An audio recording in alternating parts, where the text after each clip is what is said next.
We've got another great story to share with you today, an inspiring journey into local government leadership, because that's what we do here on the Halting Winter podcast. We tell the stories behind the titles, the unique paths into public service, and the moments that shape how these leaders show up, even when the work gets heavy. Every day, local government quietly makes modern life possible, and behind every service is a person doing work that often goes unseen. This is the Halting Winter podcast, and I'm Seth Winterhalter. Every week, I have the pleasure of sitting down with local government leaders from across the country that remind us where government really lives, locally, doing the work that truly matters. This is the work that builds belonging. Before we hear today's conversation, I want to take a moment to thank our sponsors. Tyler Technologies has been exclusively serving the public sector since 1998, partnering with cities and counties to make their work more manageable, more connected, and more effective. From smarter budgeting to artificial intelligence, Tyler equips local governments with software and solutions that help leaders serve with clarity, efficiency, and impact. You can explore a variety of free resources at tylertech.com/winter. That's tylertech.com/winter. And if today's conversation resonates with you, I want to invite you to check out the Municipal Leadership Development Circle. It's a global community of local government leaders who are committed to growing together, supporting one another, and leading well in the middle of municipal pressure. You can learn more about the MLDC at haltingwinter.com/MLDC. That's haltingwinter.com/MLDC. And now, let's turn to today's conversation. My guest on the podcast today is Leonard Hernandez, County Manager for Thurston County here in my home state of Washington, in the very county I reside in. This is going to be a spectacular conversation. Leonard, welcome to the podcast. It's great to have you on today. Thank you so much, Seth. It's a pleasure to be here. Man, we are going to unpack counties, and April it was County, I think, Appreciation Month or Awareness Month, and as always, I barely heard about counties, and so we've got to shine the spotlight on such an impactful, even our cities, even local government just doesn't get the credit it deserves for all our modern services, but cities barely get the credit, and then counties are kind of like unheard of, and I think it's because, a city is where you grow up, it's where you reside, right? Your high school, the mascot. And, I was raised in Olympia, I was raised in Savannah, Stanwood. I knew I was in Snohomish County, but I had no idea what that even meant. It was just like some regional map. So it's going to be great to unpack what really a county is and all the makeup, because it is different than cities. You have so many elected officials, so many departments doing so many vast things. So I can't wait to unpack this. But before we do what we do and get to the professional realities of your life, we got to get to know you personally.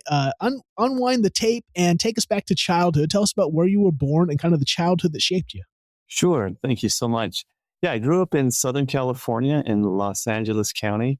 It was a opportunity for me to, as I was growing up, I was one of 5 siblings, and never thought I'd be working for government. As you go through school and high school, you start thinking about what are your passions, what do you want to do, and I kind of settled on wanting to be a history teacher.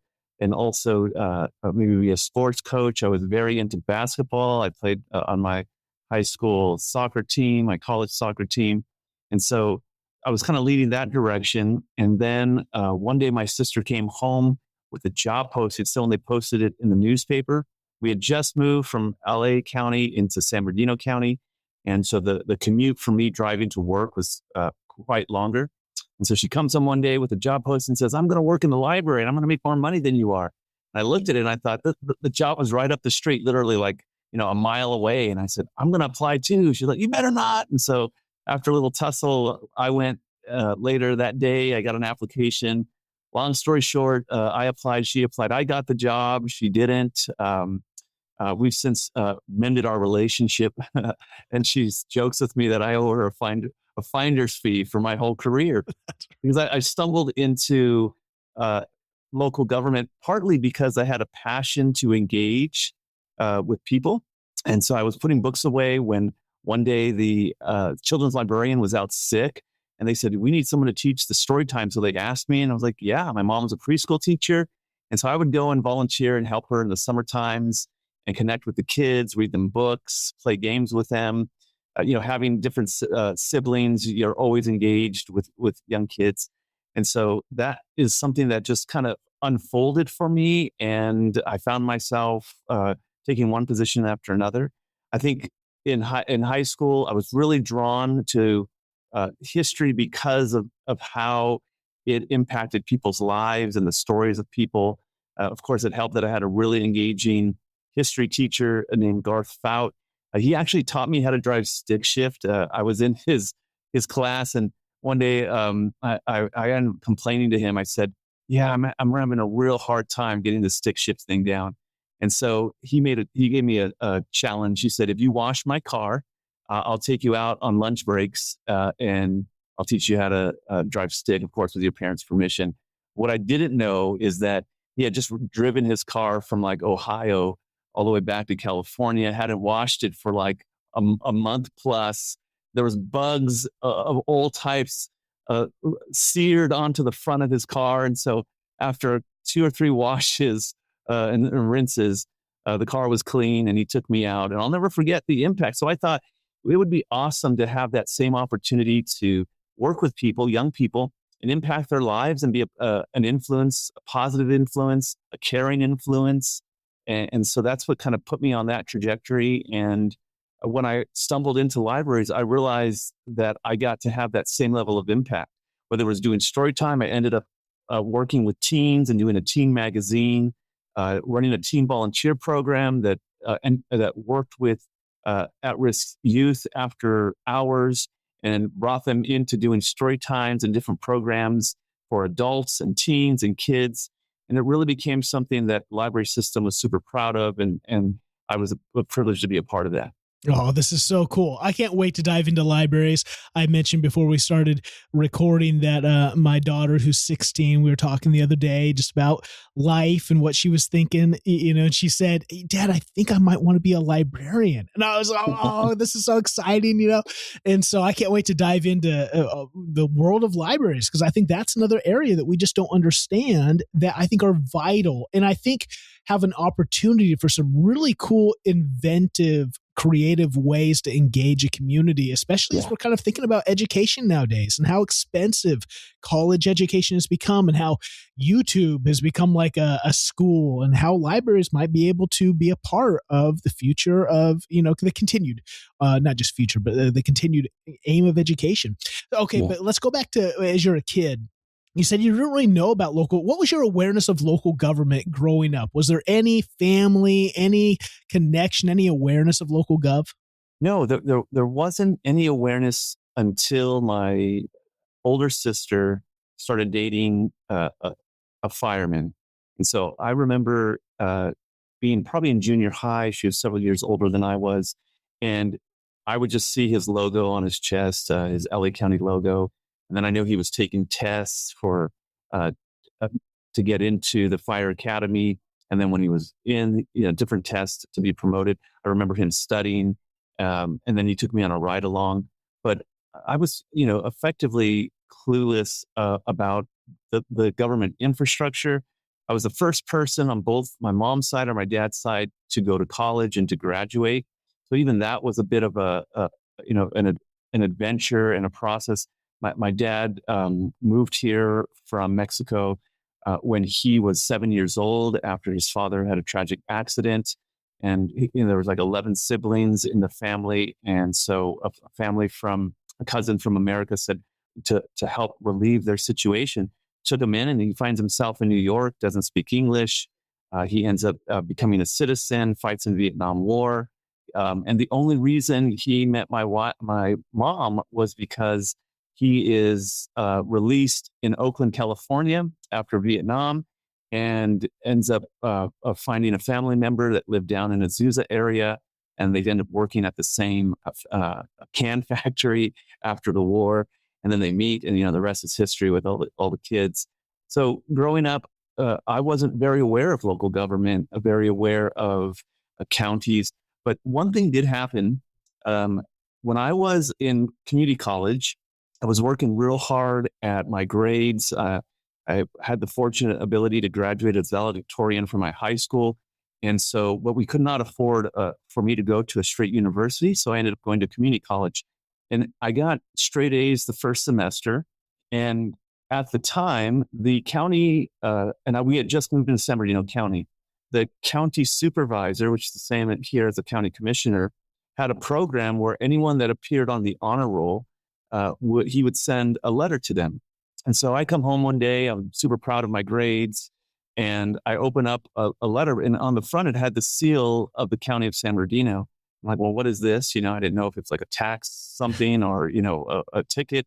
So I open it up, and in there is a letter written by Supervisor Fred Aguirre that says, congratulations, Leonard. We were told by Citrus College that you got a 4.0 this semester.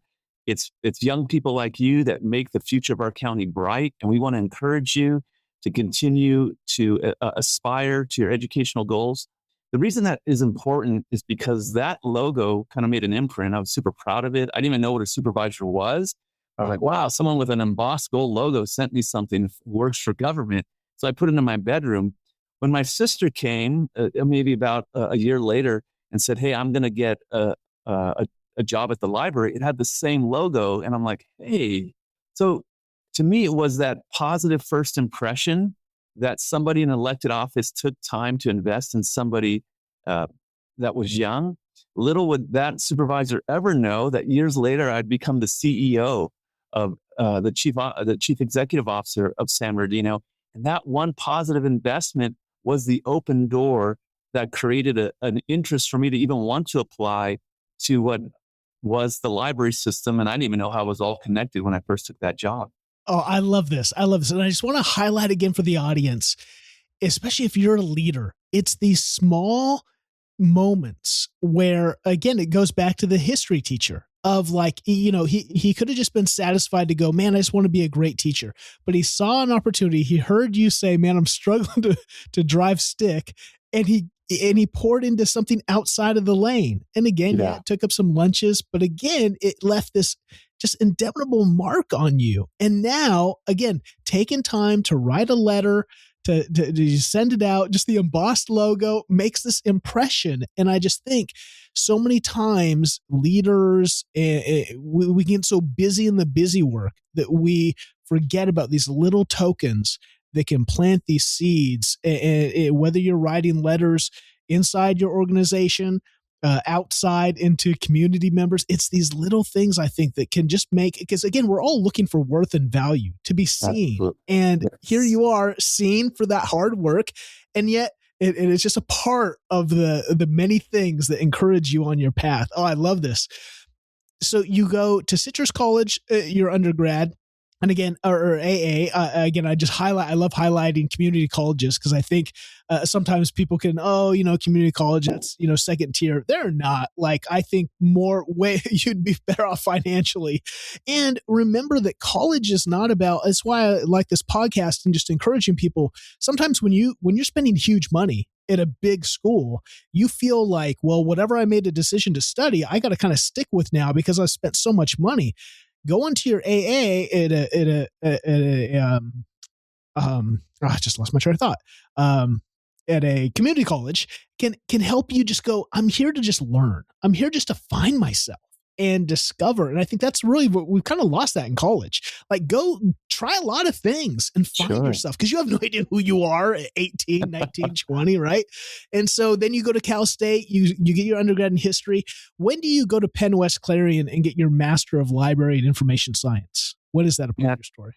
Yeah, so that has me, I'm in San Bernardino. I am working as a manager there, and I'm at the Montclair Library, and the county librarian came for an event one day. And I remember the regional manager and the county librarian, they stopped by my office and thanking me for the program that we did, a community outreach program. And he says to me with a very serious face, he says, have you ever thought about library school? And I smiled and kind of chuckled because I thought it was a bit of a joke.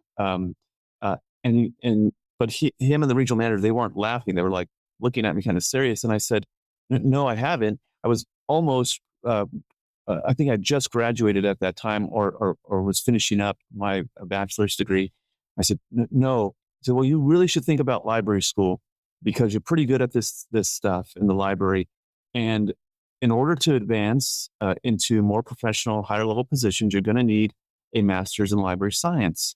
That was the first time I ever heard about a master's in library science. I was on track to go and do a credential program. So we're working that through. And then my brother-in-law and sister, they moved to Kirkland, Bothell area in Washington. And they were, working through some things. And we had come up here for a summer and fell in love with the area.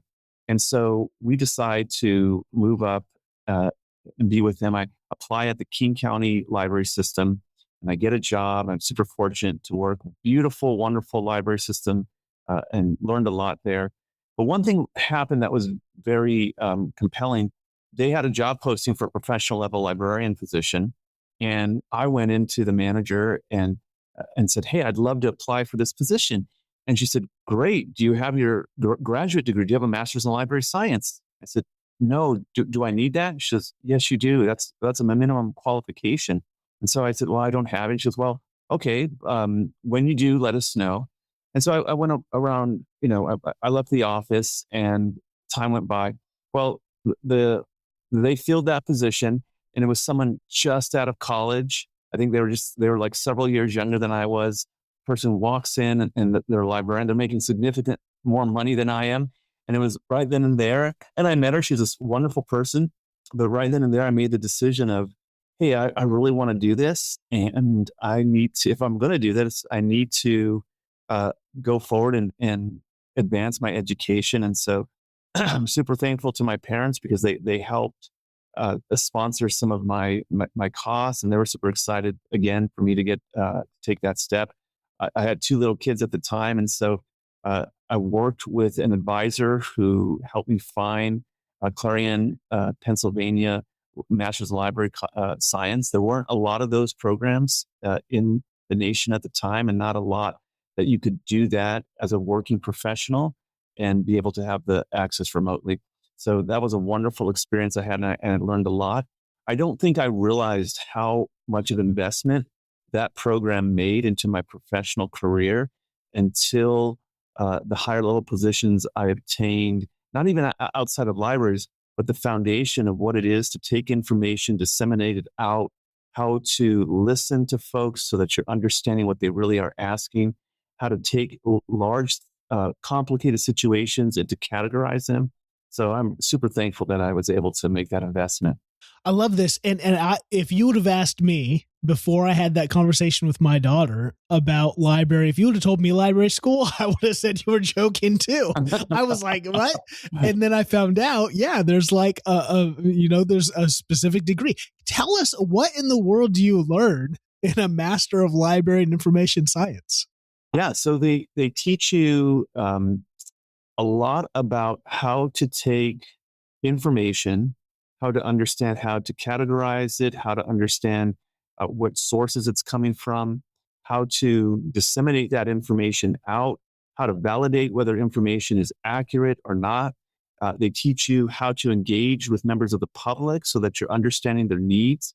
That was a fantastic foundation that aided me when I was the deputy executive officer over community services group, over voter registration, over airports, regional parks, museum, because it really teaches you to connect with the community and not assume you know what they need, but to work a process where you're understanding their needs by levels of engagement, direct levels of engagement, surveys, and then how do you take that information and process it through? There's also a lot of education and classes on different types of programming that help different layers and aspects of different age groups, whether it's adult literacy programs, whether it's children's literacy. For me, the one of the things that sealed my understanding of the value of what that provided was when I went to a training at Cal State San Bernardino, the big literacy training, and one of the presenters was our chief probation officer for the county. And they got up and they said that, one of the key factors for determining whether a child is going to go the path of incarceration is their literacy rate. And if they're not reading by the third grade at their reading level, their chances go up exponentially for a pathway in a life of incarceration. And the longer they go without that meeting that reading level, the higher probability they have statistically.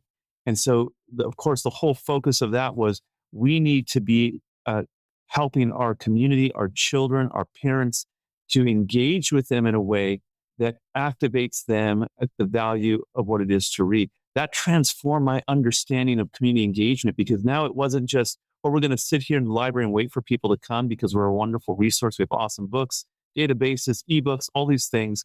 It was more like a mission to go out and to engage with children and parents to help them understand the importance of what it is to read. In order to do that, we had to do that in an engaging way. We had to reach them where they're at. And it transformed our library system from what was an underutilized resource to it activated it, because we really brought, like you said, folks in government are very mission minded. But if you give them a clear focus and you can align everyone to that clear focus, it transformed our policies, the old like shushing and tight bond and bifocal. And we don't want kids because they're sticky and messy and they smell like syrup. We don't want them here in our building. It was a transformation of, we want them here in our building. We want them learning. We want them singing and dancing and engaging. We want them to do whatever it takes so that they feel comfortable in a learning environment, in a place where they can get access to resources and enhance their lives. Oh, I love it. And so you're in King County, you're working in the library systems as a supervising library associate. Help us, because again, King County is the county that Seattle is located in. Again, for the national audience, you're talking about like 2.27 million people, huge. What in the world, help us understand what a county and the library system does. Because when I think of a library, I always just thought, I grew up in this little town of Arlington, Washington, and that's where I went to high school. And I just thought, this is the Arlington Library. We have one library. And I just thought that was like, I didn't think about the city, but I would have, now in my knowledge, I would have thought, that's the city ran or something. So is it the counties that are, because the Seattle Library, is that a city function? Is it the county function? Give us an idea of whether it's King County or even use Thurston, whatever you want. Give us an idea of what the county does for libraries, because there's multiple libraries, right? Sure, yeah. So in King County, they are a separate taxing district. And they make up their library system, I believe, is last time I was aware, maybe about 40 plus branches. And the strength of a library system, like locally, we have our Timberland Regional Library System, which is a 5-county separate taxing district, multiple locations over those 5 counties. And the strength of that is the economies of scale, that when you come together, you're able to have a system that is way more affordable than if it was just a city function off to itself. Although Seattle does have its city library system, most large cities will have their own library. And then outside of that, you'll have the different county component. King County is probably the number 1 or number 2 premier library system in the nation. They are very well funded. They are very well run. I didn't realize it at the time, but it was like, as I was going through graduate school and doing studies, I was also learning about how to run a sophisticated first-class library system based on how they approach their policies, their customer service. For example, when I got hired with King County at the Redmond Library, before I could even go there, they sent me to the Bellevue Library, which is like their flagship, and I spent a week just learning how to engage customers, how to smile, say hi, ask them if they needed help, and in the process. And so I really valued that structure. I think that the strength of a county library system is you have a multiplication of resources and access. So rather than just having maybe 10,000 materials in one little branch or one location, You have access to all the materials in every single location, and they have a system where they transport those materials from one branch to the other. I know that King County has a separate distribution. They have so many requests going from branch to branch. They have a high-tech RFID, radio frequency identification tagged system where all these books go into this conveyor belt system. It looks like an Amazon warehouse, and these books are being routed and dropped into bins, and then drivers pick them up. They drive them all the way out. I know that Timberland Regional Library System has something similar. And so you have these they're called junior taxing districts that normally have boards of trustees. In Thurston County, for Timberland Regional Library System, our Board of County Commissioners appoint 2 representatives, as do the other commissioners in the other 4 counties. And they make up a board that then hires the director and kind of oversees the policy level while the director works the operations. Libraries have transformed in the last decade. They are much more about soft recreation. When you think about the hard recreation like basketball and pickleball and swimming, you see those in rec centers, and they're very valuable. Libraries have become soft recreation where they have innovation labs, maker spaces. There's often adult reading clubs, and sometimes there's classes such as knitting. There's parenting classes taking place, early learning classes. I know that in San Bernardino, we went to the Jamboree. They're for-profit business for education classes for children. And we asked them to kind of show us what they did. And we basically took their model for free programming and turned it on its head, because the old traditional, we don't want kids to come and sit and be quiet. Studies show that that's not the way kids learn. So we took the approach of it's going to be loud and interactive, and they're going to do crafts, and they're going to get messy. And so really engaging children at where they learn. I know that in Timberland Regional Library System at the Tumwater Library, they recently put a playground in the children's area. So you have this indoor playground in the children's area where kids are laughing and they're playing and they're reading books and they're running around, socializing. That's kind of what I see libraries have really done well in adapting to the learning styles of the different clientele that they're trying to learn. And at the same time, you have quiet rooms off to the side where adults can meet and engage in different types of conversations. May is National Cities, Towns, and Villages Month, which means it's a great time to recognize the people doing the amazing work that keeps our communities running.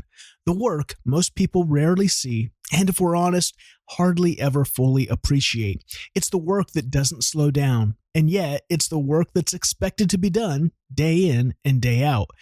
Right now, that work is getting a little bit easier. Across local government, teams are finding small but meaningful ways to operate more efficiently, not by replacing people, but by removing the kind of work that pulls them away from what matters most. Things like drafting routine responses, sorting through data, managing workflows that used to take far more time than they should. This is where AI is starting to make a real impact, and Tyler Technologies is helping local governments do exactly that with tools designed specifically for your world, practical, secure, and built to support your team without adding complexity. Tyler has put together a free ebook on AI and efficiency in local government, along with additional resources to help you explore what this could look like in your organization. Find them all at tylertech.com/winter to help you keep doing the work that matters most. That's tylertech.com/winter. Now, back to the conversation. It's so good, and it's so I love highlighting again specifically libraries, because they play such a vital role in communities, and now because they've gone so digital that I get a lot of my books. I will, I used to, I've got quite the library. I have over now 7,000 books. Wow. I'm kind of addicted. And so but it gets so like, I have so many in storage now because I just have no space for them. And so it's so nice to be able to, instead of just buying every book I want to read, I can get the digital version by the library, start to read it. And if I don't like it, then I haven't bought it and I go, feel like connected. Yep. I got to keep it. And so it's just been, it's such a great resource. Like you say, there are some things that, again, many of us might not know with kids, even with adults, people trying to get back on their feet. The library can be a great space to try to get the resources, the education, the internet access to be able to write, engage jobs, whatever that is. There's so many uses for these places and community. And so I always like to encourage, what's our money going for? I don't want to pay taxes. You do, because they make a community thrive in all parts and scopes of it. And anything to be reading, it always makes me concerned when it seems like the reading numbers keep going down, and we need to be readers. It's such an important thing. So I don't want to spend all our time on library as I could, but I want to get to what. So you're in King County. You're going to be here for a couple of years. You go back to San Bernardino County, and I think you're going to go. Are still in the libraries, or it says regional manager? What is that? Tell us about this. Yeah, so I had a wonderful opportunity. I was in King County, really enjoying living in Washington, and I got a call from San Bernardino County Library System. And before I left, I remember seeing a rendering of a new library they planned to build in the city of Fontana. It was going to be the largest library at that time in their library system and in all of Southern California, about 87,000 square feet. I remember I saw a rendering and I nudged the then assistant county librarian and I said, I would love to run that library someday. And he said, keep dreaming. And, we walked off together. Well, years later, I get a call and they said, hey, we've been thinking about you. And we are starting to gear up for the construction project of the Lewis Library and Technology Center. And would you be interested in coming down and talking to us about that? So long story short, they bring me back to California. And the regional manager part of it was I was over several different libraries, all within the Fontana area. And their whole desire was their library was a partnership with the city in their redevelopment of their downtown area. They could have done a lot of different things, but they decided to invest in a library and technology center for the community. But the city really wanted to see a transformation in how the library provided service. They wanted it to be engaging. There was a middle school right across the way and an elementary school about 3 blocks down. They really wanted that to be the community hub, the meeting place. They had an amphitheater kind of built off to the side. They had a huge computer lab built in there. So I came on board, started working with library administration in the city and was kind of the liaison on the library service component as this construction project was being built. Got to sit shotgun to all that construction process, learned a lot through folks from Fontana and the builder, and then also the folks on the capital side that work for the library. And really working with the community to activate, what do you want to see this library? What's your vision for a library? They had some amazing things that they end up building. Fontana's known for the Fontana Speedway, NASCAR. So they built these NASCAR type computer hubs in the teen area. They had a text rain wall that was interactive. So when kids walked by, these words would fall on them, and then they would build up on their silhouette and spell different words and then flash the image of those words. They had a tree house built in there. There was a computer lab. There's a huge adult area. So that was what brought me back to California, was that wonderful project and opportunity. The city said, we want to have several thousand folks for the grand opening. We ended up working with the Chamber of Commerce. We worked with some nonprofit groups, the Seroptimist group. We ended up having 10,000 people for the grand opening of that library. There were so many people that when it was time to cut the ribbon and let folks in, the police had to come and help us because the fire marshal was like, you cannot allow all these people in the building. So they quickly sectioned folks off in groups of a couple of hundred, and we would let folks in and do the tours and let them out, and they let the next 100 folks in. It was an event that lasted all day long. Probably one of the highlights of my library career is bringing all the staff together from San Bernardino County Library System, because there was going to be so much activity that day. We brought staff in from the desert, from the mountains, all the way out from the east end out to the county state line border, and all those folks were working together. They had matching T-shirts. It's just a awesome team event, and to see the kids come in, some folks were crying because they have never had access to that much resource and computers. Just a phenomenal experience. And I love it. These when we really make buildings a place, and I think a library is just not a thing; it's a place. And I think that's something we've kind of lost in American culture is architecture. And like, I think about the Seattle Library, and it's just like, I got to go to every time I go to Seattle because it's just so cool. It's like beautiful. Yeah, this is awesome. And I think that's a cool thing is a library, because it is a place of community. It's kind of like, Olympia has City Hall. We have a new City Hall here in Olympia. It's a gorgeous building. But it's kind of like you only go there if you have to do something city. And I think I was just talking to I had on a guy from Utah, and he says they have a new city hall. It's multiple stories. He says the first floor is like their farmer's market.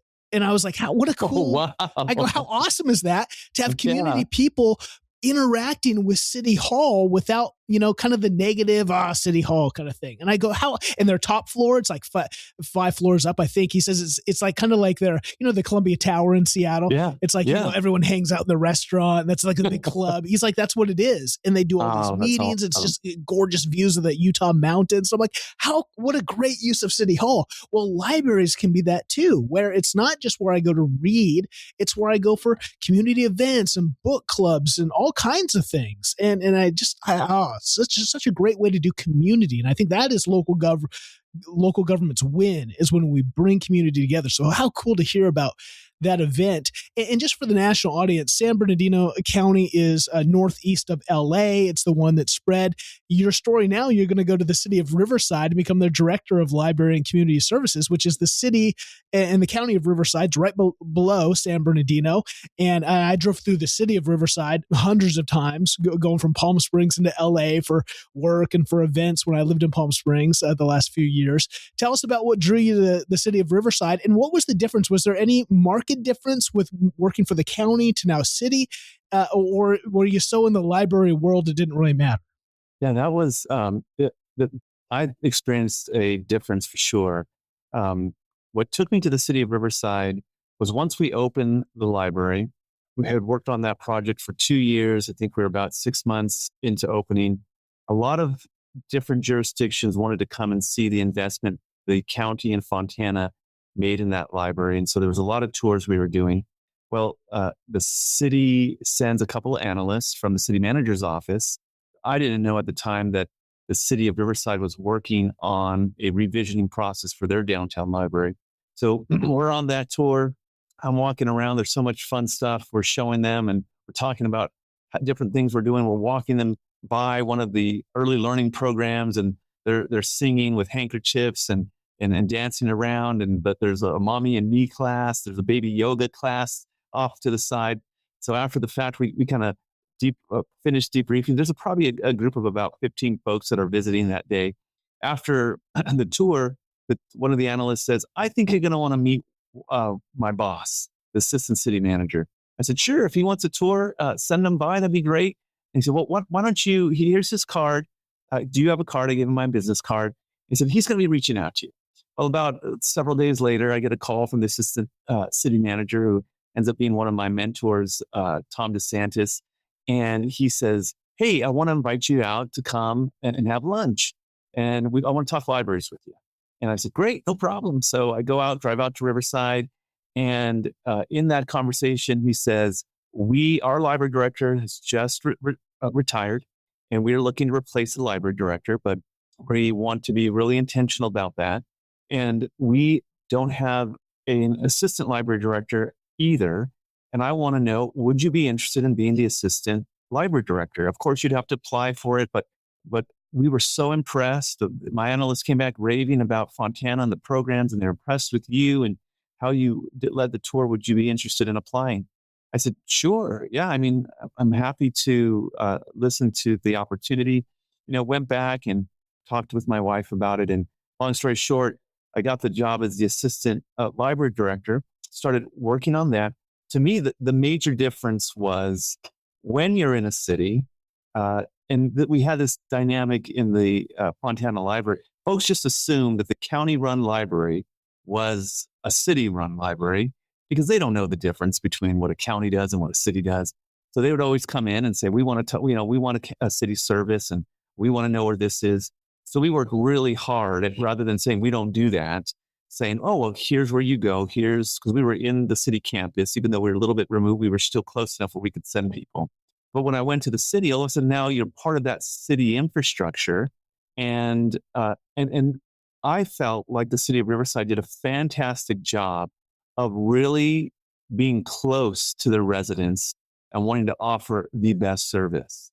I for me, the takeaway on my customer service, I always believed in it, but going to the city of Riverside, they really provided me a framework of what that customer service looked like as a team approach. When I worked for the county, it was spread out. San Bernardino is the largest geographic county in the United States. It could be 4-hour drive to one of our outlying branches.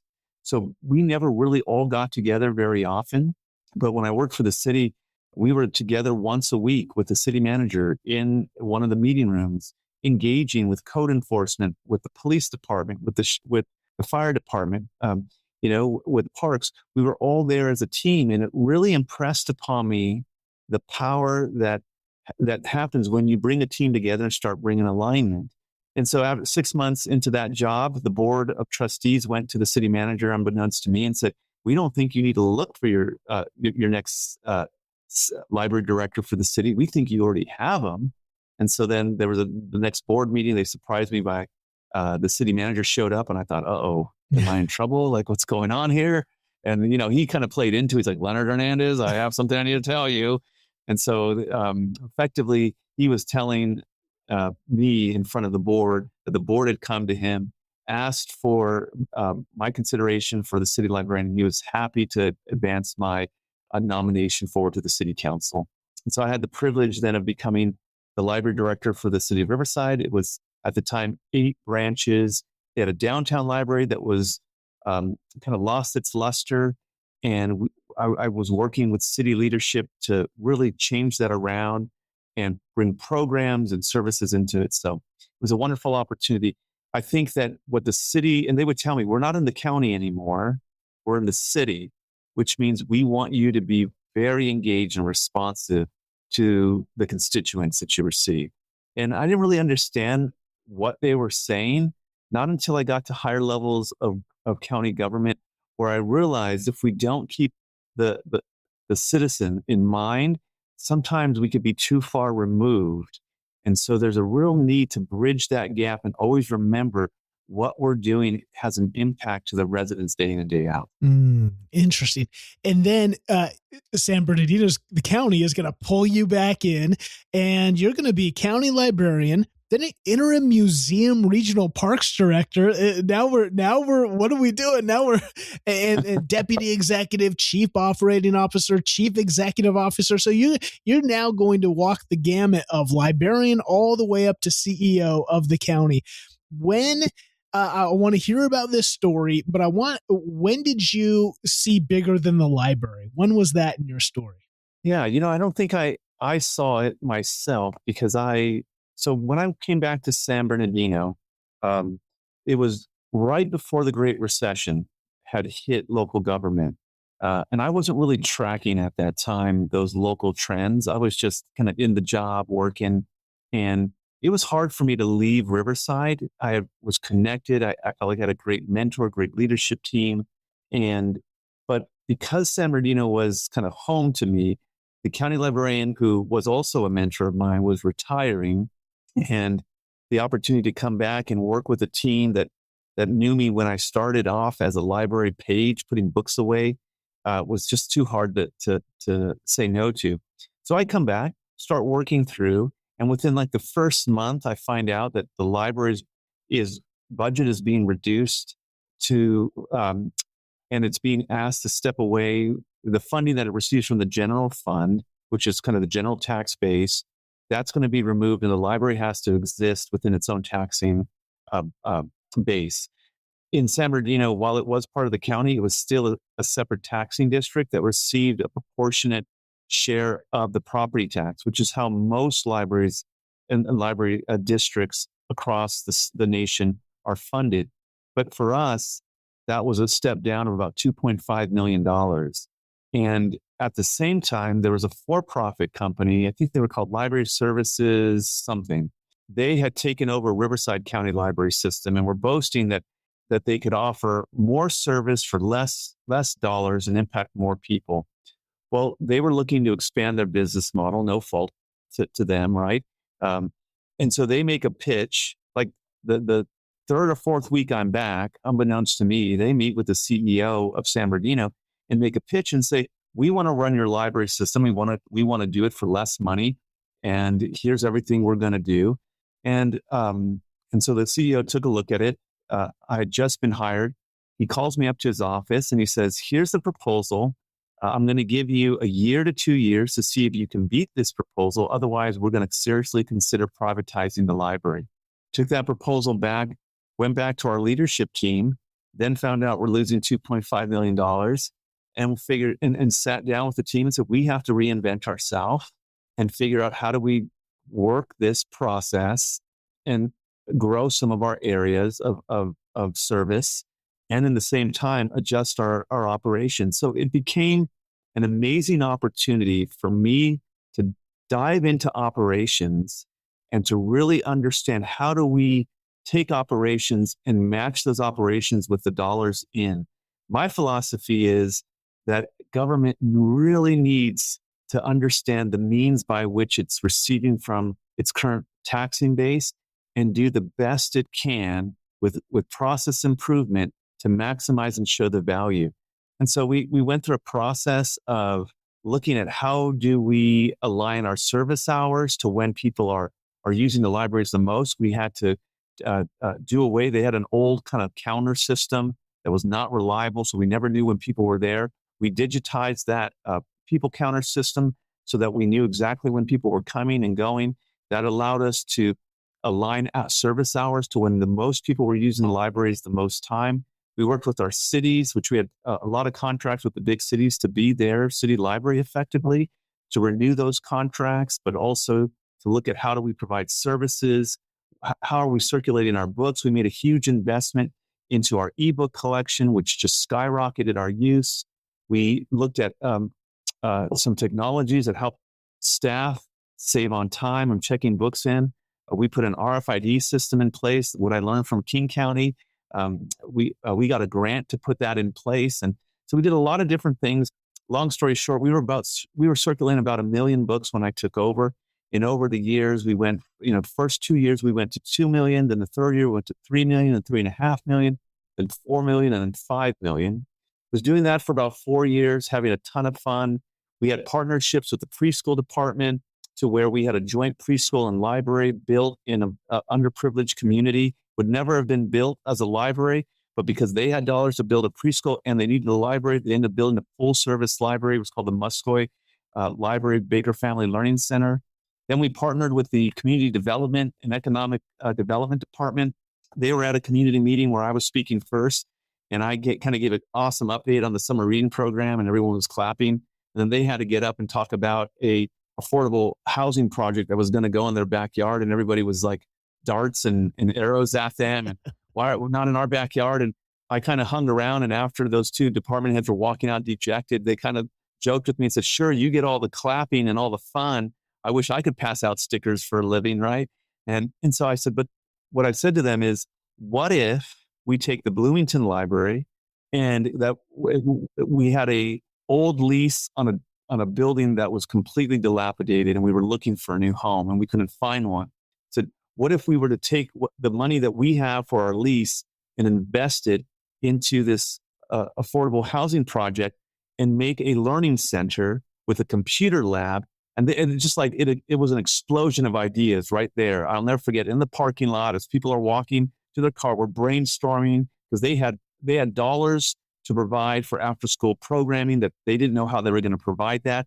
So we ended up building a library in this affordable housing project, which had the first floor as a library. Up on top was senior affordable housing.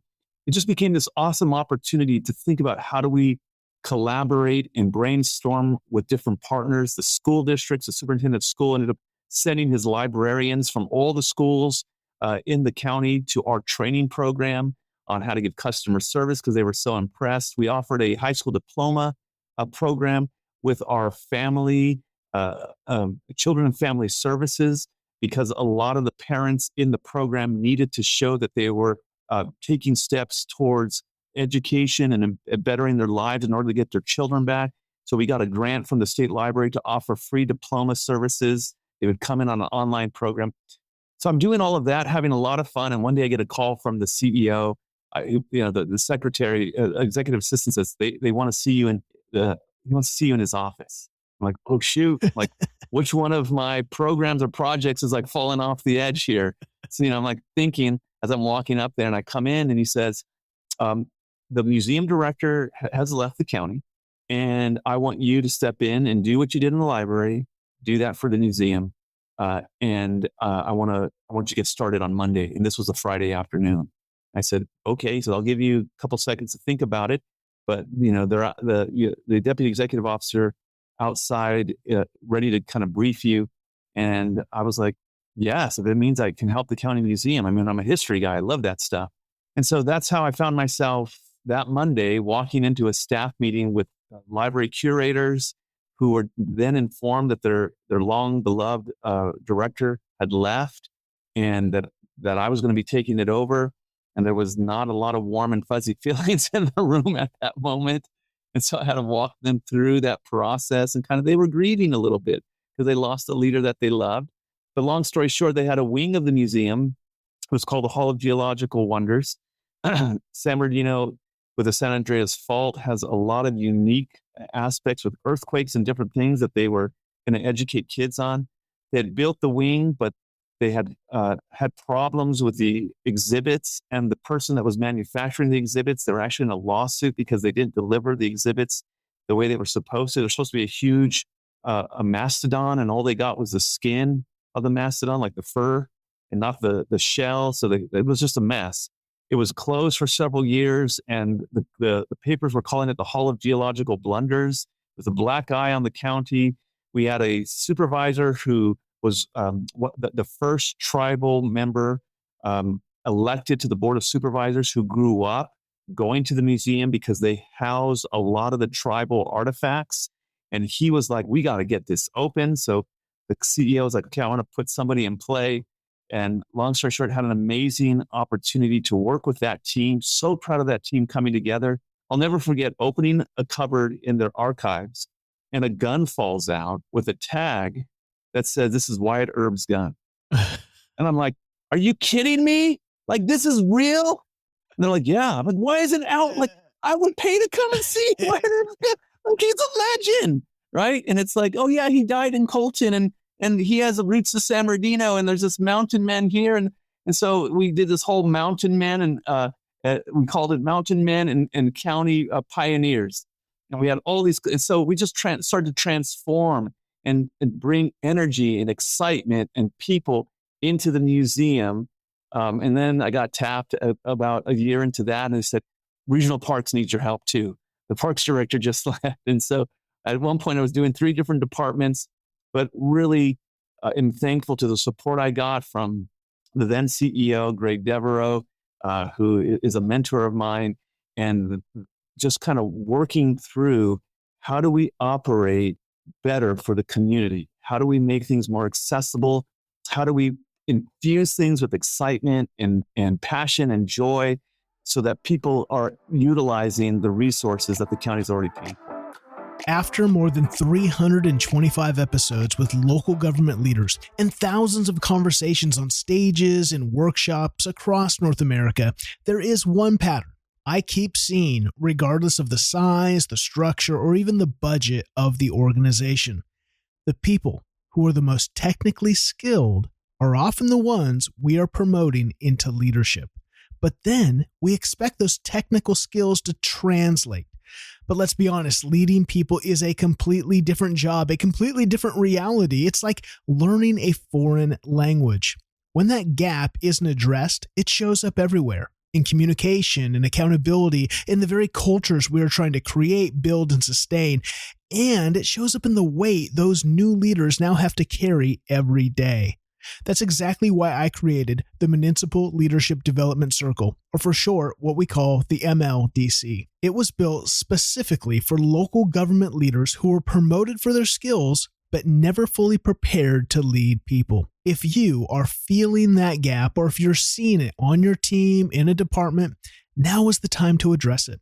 Learn more and schedule a conversation at haltingwinter.com/MLDC. That's haltingwinter.com/MLDC, or simply use the link in the show notes. Now, back to the conversation.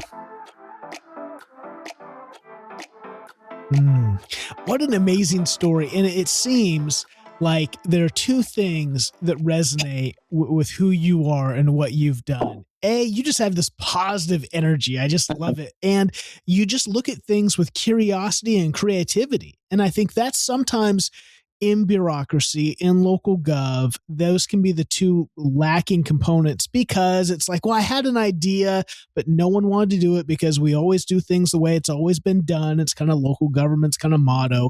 But I think if again, you took the chance, you said, let's go, let's be creative, and you kind of, well, let's try it. And you did it, and it creates buzz and people get excited about it. And so if you're listening, and you're in local government, maybe you're a new leader and you're like, man, how do I do this? Just jump in and have ideas and do it. And if you've been in leadership and maybe you're a little burnt out and a little bored and a little stale, reimagine, look in a cupboard and find Wyatt Earp's gun, like figure out how you can get creative, because again, local gov has these cool resources that can, again, draw, and all of a sudden it makes people engage and be a part of stuff. So you become the deputy executive, the chief operating officer, the chief executive officer. We could be here for 3 hours going through. I want to be mindful of your time, but tell me about when you get into the CEO position. What was that now like? Because you had been in these positions where, yes, you're over things, you're leading, you're directing, but you're very focused on, you seem to be kind of very hands-on and like, let's get excited, let's do the tours, now as you're a CEO, you are over, and again, a county is over, we're going to dive into it when we get to Thurston. You're over so many things, and you have elected offices. It's kind of like I interview a lot of city managers, administrators. I can't imagine if every one of your department heads was also elected. That'd be crazy. It's just like, that's the life of a county officer, is you've got all these elected, not only board of county commissioners, but the health and coroner and county clerk, district courts, sheriffs, etc. Man, that seems like herding cats and that means you can't just show up in a meeting and tell people what you want. There's a lot of dancing. There's a lot of I think I interviewed a county manager from Maine once, and he said, I was a city manager, and my meetings, I could have a 5-minute conversation and get stuff done. In the county, those 5-minute conversations were an hour, and you gotta massage things a lot more, and you're just over a lot of stuff. What was it like? Again, San Bernardino County, 2.2, plus million. What was that like being the CEO? Yeah, in some ways it was a dream come true, having started at an entry level in the county, kind of working your way up. I never thought I would actually be the CEO or, go into a position like that. I think the situation for me was during the pandemic, the county, like a lot of jurisdictions during that uncertain and trying time, we floundered a bit coming together and working as a team. We were struggling with how do we get information out? How do we bring stakeholders together? So I really credit the foundation that I learned through the library, through the community services group, of what is it like to engage communities and what is it like to engage stakeholders. I was made at a certain point as a chief operating officer, I was asked by the board to be the COVID-19 response team leader for all the departments in the county and offices that were touching the pandemic, which pretty much meant most of the departments because everyone had a little bit of a part to play. Largely public health. There was a huge engagement with our fire district, with our sheriff, with our emergency management. And in working in that, we established a framework of engagement groups with city managers, all the superintendents of all our local school districts, engagement with our faith-based community, engagement with our higher ed, the presidents of the different colleges. So we started to organize and bring this all together. We were working to bring together a coordination of communication. The county was decentralized in how it communicated. I'll never forget that public health put out a no meeting notice that due to the pandemic, that no public meetings can be held. Unfortunately, they put that out on the Thursday before Easter, and that went out without the board's awareness, without senior leadership's awareness. And when that hit, it was like an explosion in the community. We had faith-based folks, everyone just like, whoa, what is going on? Because it was so divisive at that time. And so it really became an opportunity for us to look at how are we bringing things together as leadership teams? How are we bringing folks together in alignment? And so I started to put those things in place more because of necessity, rather than, you're just kind of going based on a muscle reflex, organizational reflex. And so what I found in that process is, at one point the board said, our CEO has let us know that he's stepping away, and we would like to make you, the CEO, continue the pandemic response and kind of move into that position, bringing folks together. And I think that's really what we worked hard at in San Bernardino. I mean, it's a large organization. At the time I left, I think they have grown since, but at the time I left, there's $8.9 billion budget, the largest geographic county, larger than some states, even some countries. And so in that environment, governance in that place with elected offices, it's an opportunity for high levels of engagement. It's an opportunity for lots of collaboration, because while you do have departments that you're over, you do need to work collaboratively with offices like the sheriff and the district attorney.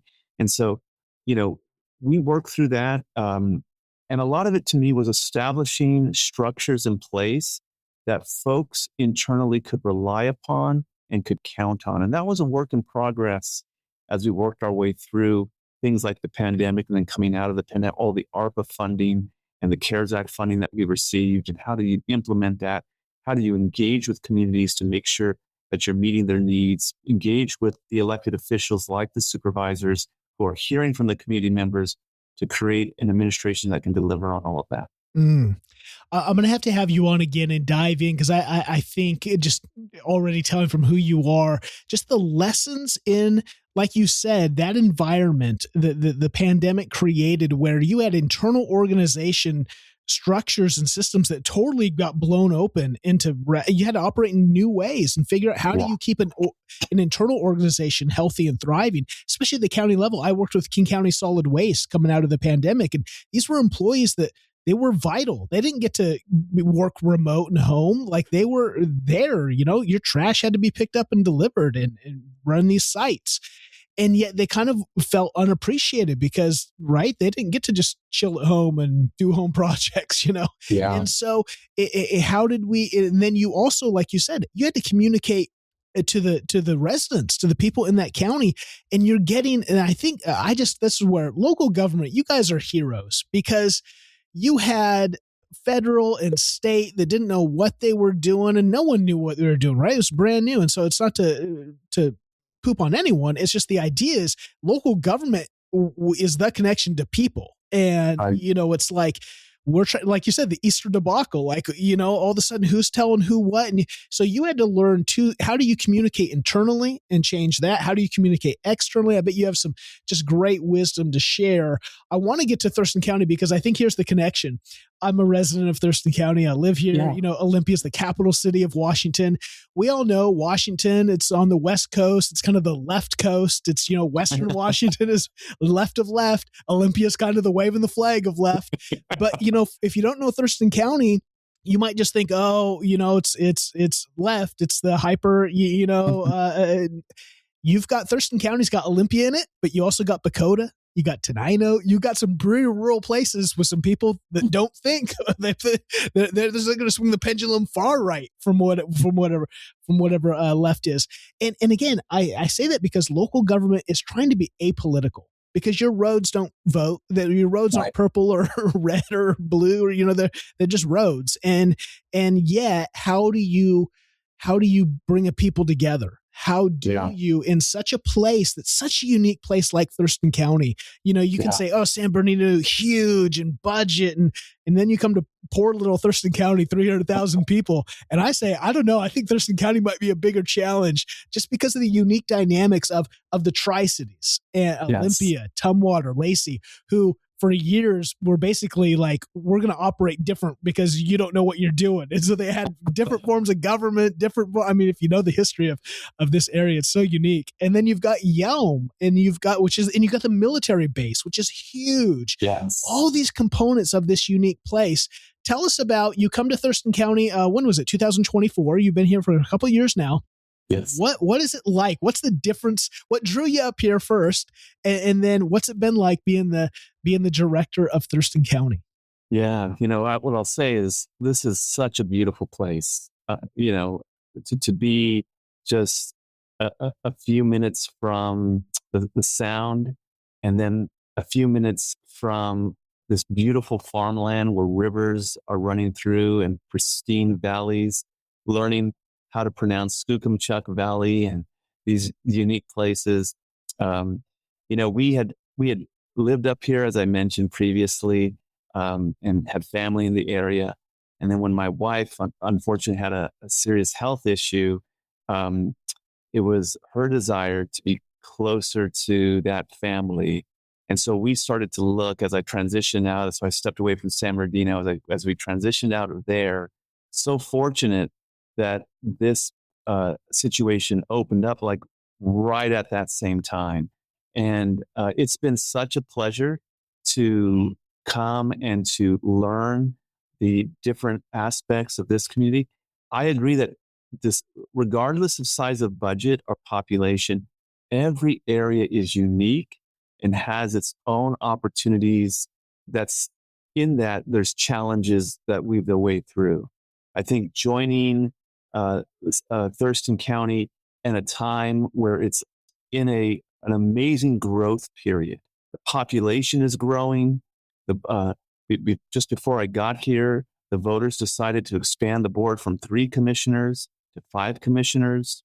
The county moved its general government services out of a historic courthouse down into this, where we're at here on 3000 Pacific, the atrium, with a greater plan of looking at how do they address their major facility issues with the courthouse and all that's entailed. The fact that we do have cities that have unique identities, they're close together, and sometimes the boundary lines, you go from Olympia, Tumwater, Lacey County, all within like a 5-minute, 10-minute drive. You're like going through all those jurisdictions on the same road. I always say, I totally believe they hired Stevie Wonder and Ray Charles to draw the boundaries. And if you don't know what I'm talking about, those two musicians are blind. So, it's the craziest boundaries I've ever seen. It's nuts. To me, one of the strengths of this area is the hardworking men and women in local government. I found that to be true when I worked for King County. I made friends in the short time I was there that I still stay in touch with. So the quality of people in this area is just phenomenal. And that's really what my wife and I remembered. The fact that we had family here and we're looking for a place that, with her health diagnosis, we weren't sure which way it was going to go.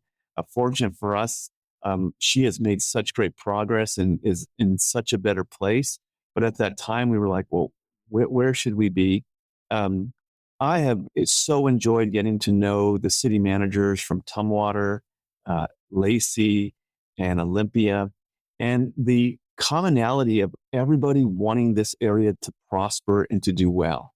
I really believe that Thurston County is poised for all of those things coming together and determining the next 20 years of what is this place going to look like? We are one of the fastest growing counties in the state. Being the state capital, we have a lot of unique amenities here. And so it's just been an exciting opportunity to work with a board. And going from 3 to 5, I tell folks it wasn't an addition, it was a multiplication, because now you have the ability for commissioners to connect and engage with each other, whereas before, anytime two of them would talk, that was a quorum. And for open public meeting purposes, they could not do that. That has proven, I think, its worth, and so glad that Thurston County voters supported that, because with that ability for them to engage, we're solving big problems. Like the county has just finished moving into a new 55,000 square foot sheriff's headquarters building that the county bought for about $14 million. And after renovations and everything said, it's $17 million.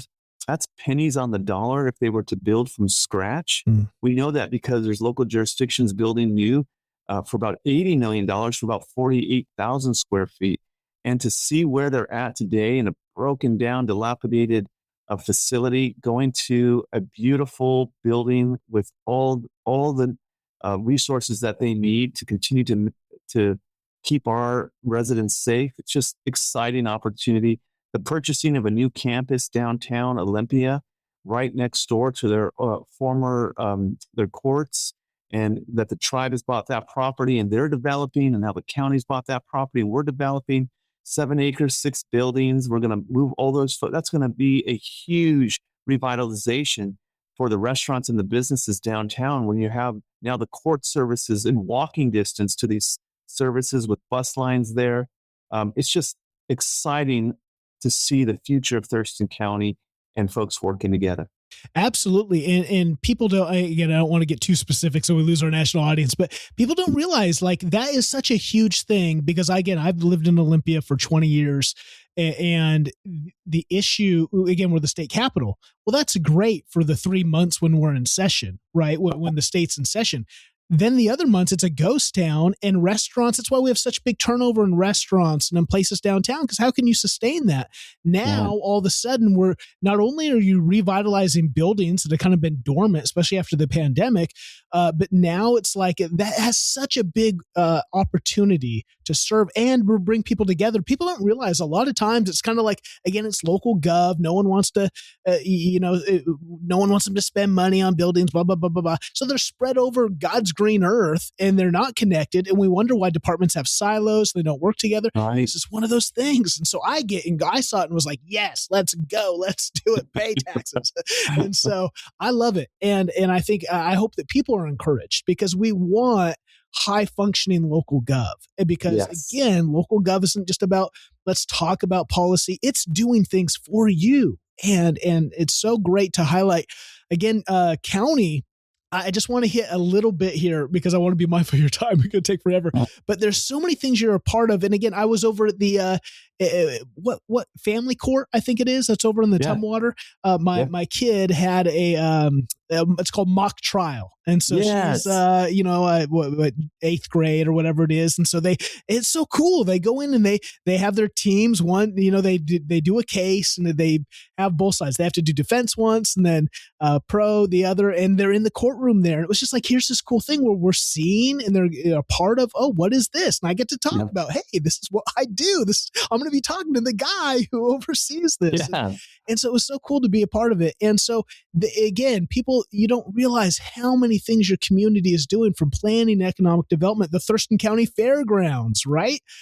You've got emergency management, geodata center. What in the world is a geodata center, right? You got Medic One, narcotics task forces, all the public defense, pretrial services. You have community health, environmental health, social services. Obviously, the public works is just expansive, but solid waste, stormwater. I could go on and on. There's so many areas that you oversee. It's almost like overwhelming. And then to think of, man, that is a lot, again, cats to herd, and making sure that they're talking together, that they're not just, doing, that there's synergy. And like you said, your story has kind of had that where, Ben, back to that housing thing. Oh, here's this thing. Oh, we can't get it done because there's no support.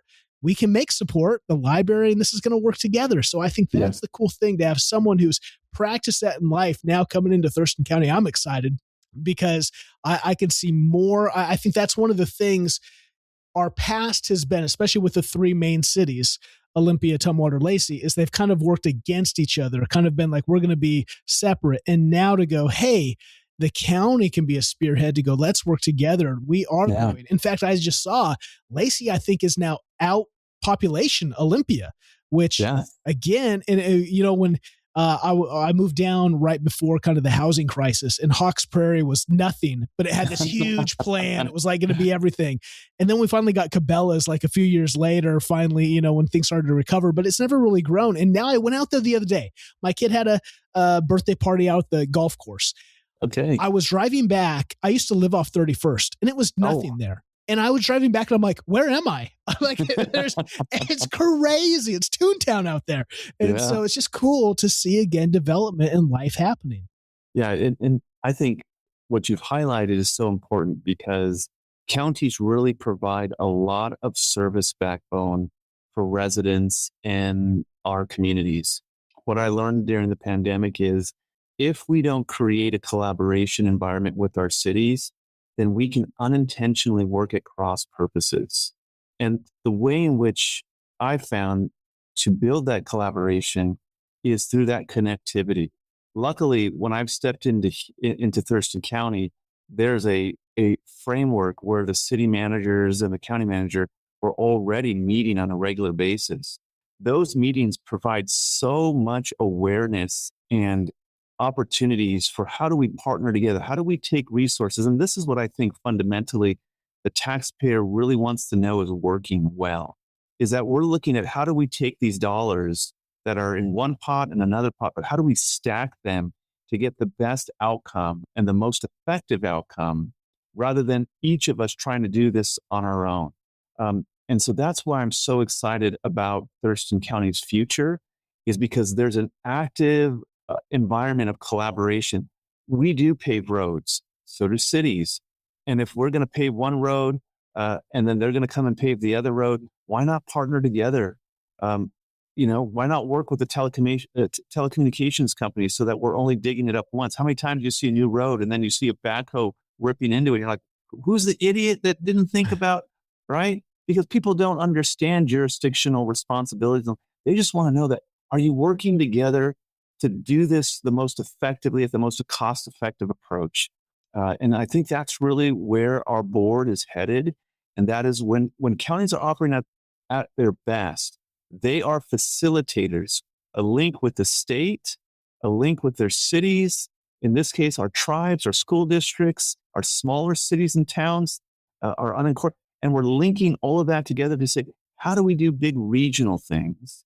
Whether it's bringing in appropriation dollars from our federal delegation, or we're doing how do we do big things so that we can all talk about that and make something happen for the community and deliver those results for our community members? I love it. And I think it has to be that way, because the problems facing local government, I was on a call earlier today with local government leaders from around the nation, and we were talking about just the change from, it's one thing to do the roads and to do the solid waste, the water, the things, the infrastructure things that we all take for granted. But now local gov is handling problems that they're not teaching in MPA programs: homelessness, mental health issues. Like, again, even for a smaller, we know the homeless issue in Seattle, it's national news. You always see, pictures of it as an example.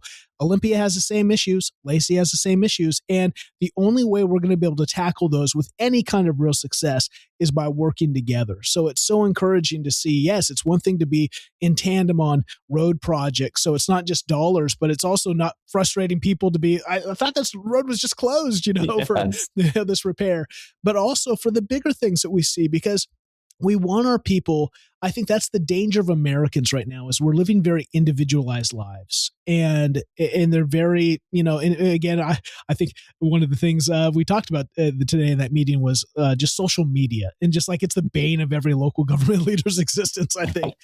But I think that how do we not complain about it? How do we turn it? How do we start to tell a better story? Because we have stories to tell. Local government has inspiring stories about the great work that's happening, about the day-to-day work, but also the great work like new libraries and new parks and community events. Olympia does community events so well. Every weekend we've got a new event downtown, the boat festival and this festival and the big fairs. And so I think how do we tell those stories and how do we think creatively? And so I'm excited to get to know you a little bit, and I look forward to getting to know you in person here while I'm here. But I want to maybe one last thing before we leave, and that is because we've talked about culture and just about how you're wearing a flannel shirt today because you told me it's Spirit Week. Spirit Week. I was like, I remember that in high school, you have different days, but you've done that, it seems, for the county. Tell us about this, because I think this might be an inspiring thing for other local leaders who are thinking, how can I be creative and just fostering a fun culture